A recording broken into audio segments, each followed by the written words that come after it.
Okay, there it is. All right, hello everyone. We are coming to you live, not live, but kind of live, from the Emeryville Marina, this beautiful landscape that God's creation here. And I'm sitting here with my big brother, Mr. Transparent. He is the ESPN featured artist, BET Music Matters winner, co-founder of Music Behind Walls Juvenile Hall concert series. But being a father is his greatest calling. I want to introduce to you again, Mr. Transparent. What up? And so today we're going to talk to him a bit. This is part of the series for the workshop, Dream Chasers, for all of my people that are out there going after that dream, that gift that God has given you. You're using it. And so this is Mr. Transparent, and he is someone that is doing exactly that. So I thought it would be awesome for us to hear from him today. So I got a series of questions I want to ask you that I know will inspire those watching this video.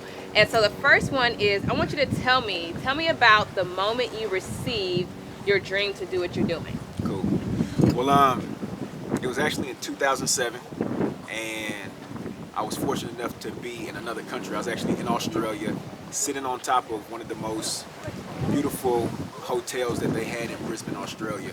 And I was out there on tour, doing music, and this is at the point in time when music was more so just my hobby, right? And I still had a full-time job, and I'm sitting up at the top of this hotel all by myself, and I was kind of doing something I like to call dreaming awake, Okay. right? Something like daydreaming, but a little bit more in depth. And God specifically spoke to me in that place, and basically was like, "This, you being in Australia, you're not signed to any record label. This is still a hobby for you, but more important than a hobby, this is what I've purposed you to do." And this is more so him giving me a snapshot of what things were to look like in the future. Awesome. And that's how God has dealt with me. He's shown me stuff right away. Maybe not giving me the end, Right. but he's given me a glimpse of what it's to look like for me to then have more faith, trust in him, and believe. And so that's where it was, in Brisbane, Australia, 2007. And so yeah, That's what's up. that was the start of the roller coaster. Awesome. Yeah. And people don't think that like God actually speaks to you.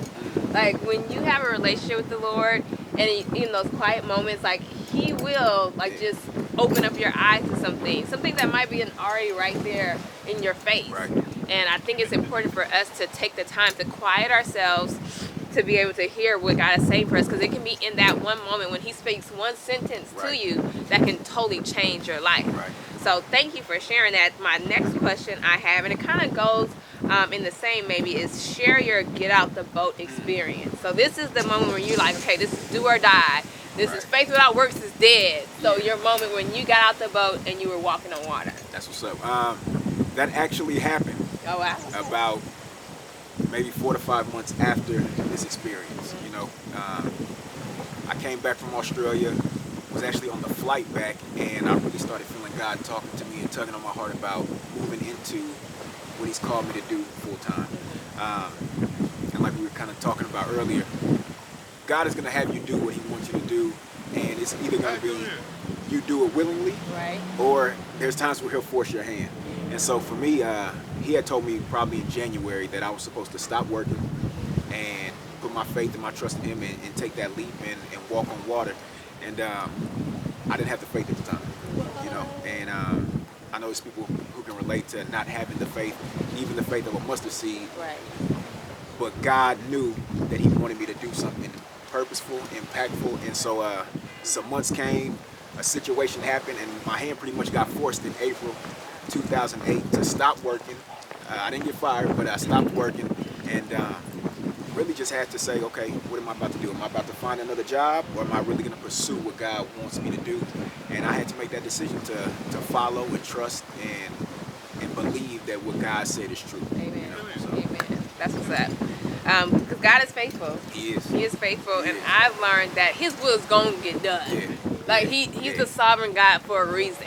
And just like you said, we can either go willingly or Exactly. we can get forced out there. Yeah. And it's better to go willingly. Okay. Let me say that. Be obedient. He got a big hand. Yeah. Okay. Okay. So my next question is, how did you choose your team? Those that help you do what you do. As an artist, as an entrepreneur, obviously you can't do everything by yourself. Like, tell me about the people that you have in your life, whether they're encouraging you, or it's your management, or different people creatively that are in your circle that's helping you be the artist you are. Definitely. It all starts with prayer.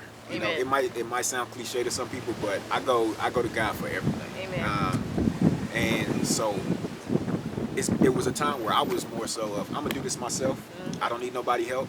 I don't trust anybody to do what I want them to do, how I want them to do it, and God really had to check me on that. Right. You know, because I'm not the greatest at everything. Exactly. Right, and I don't want to be. Right. I want to put myself in a position to be great at what I'm doing, and where I'm weak, find other people who are strong in that area. Exactly. Right, and so that's how I start going about looking for my team, finding people who were great. If it was in the marketing category, if it was in fielding calls, if it was making cold calls, if it was setting up, if it was just giving me ideas.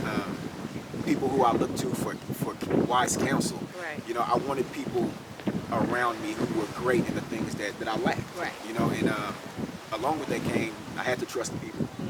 And they had to be people of integrity. Amen. You know, I need honest people around me, and no yes men. Like, I think I have enough of those. I think we all have enough yes men, but we need people who are going to be straightforward with us and give it to us straight and let us know when our stuff stank a little bit. Exactly. You know? So exactly. that's really it. That's what's up. Yeah. I think a key word that a lot of us don't want to hear is accountability. We That's need good. somebody that's going to hold us accountable for even our dreams. Right. Like, have that person, like, didn't you Right. say in 2015 Right. you was going X, Y, and Z?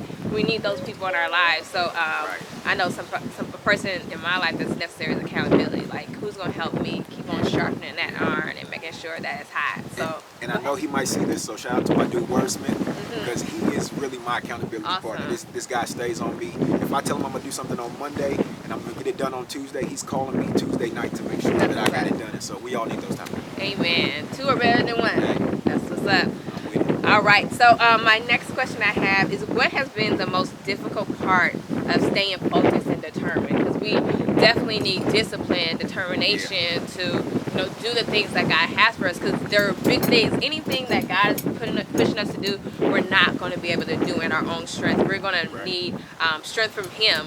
And so with that, we need determination. So what has kept you focused? What has kept you on point and helped you to continue to go from glory to glory? I'll say first, the struggle with staying focused and determined for me personally has been, I'm good at a lot of things. So I'm a person who in the past has stretched myself too thin and too wide, right? And my grandfather used to tell me, a jack of all trades is a master of none. Right. You know?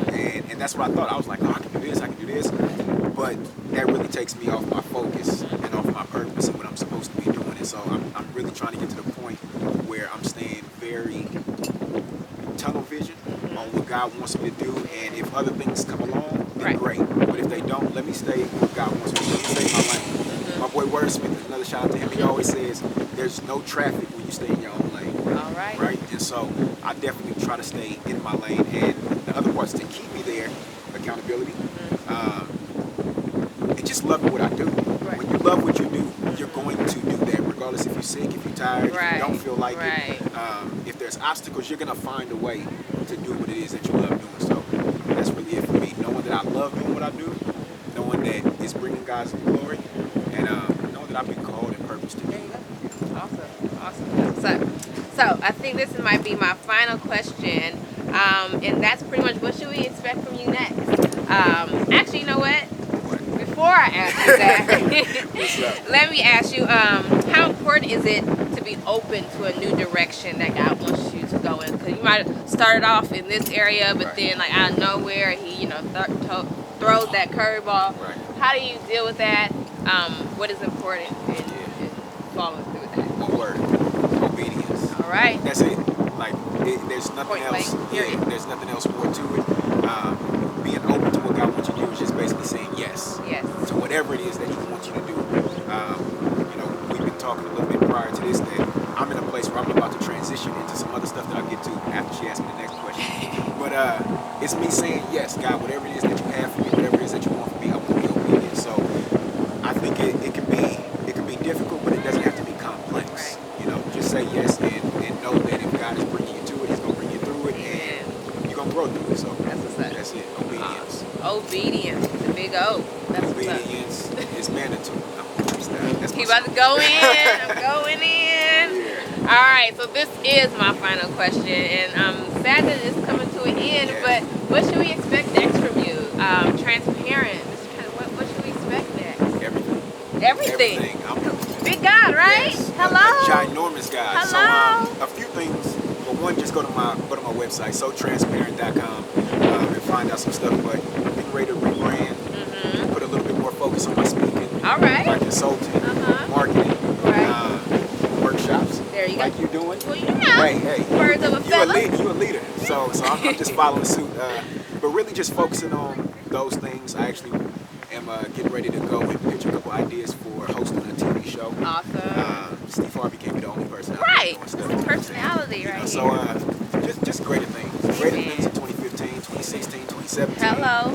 Until I'm up out of here, I'm going to be doing what God wants me to do and just expanding and diversifying and, reaching the highest height that I can. Awesome. So tell them how can they reach out to you on social media. What's your handles? Let them know. On Twitter, So Transparent, S-O, Transparent. Instagram, So Transparent. YouTube, So Transparent 1. Facebook, Transparent 24/7. And if you can't find none of those, just go to sotransparent.com and catch me in a city near you sometime soon. Hanging with her. Awesome. Well, I want to thank you so much for just taking some time to hang out with me. To all the dream chasers out there, please believe that God is able to do exceedingly abundantly above all you can think or imagine. So I'm going to challenge you to just think big. Because if God can do bigger than that, just think it, write it out, and watch God just really just maximize these different opportunities that He'll bring your way. So I just want to thank you again for chopping up with me. And that's what we have for you today. So you guys be blessed, and we'll holler at you later. Dream big, grind smart, pray hard. Holla.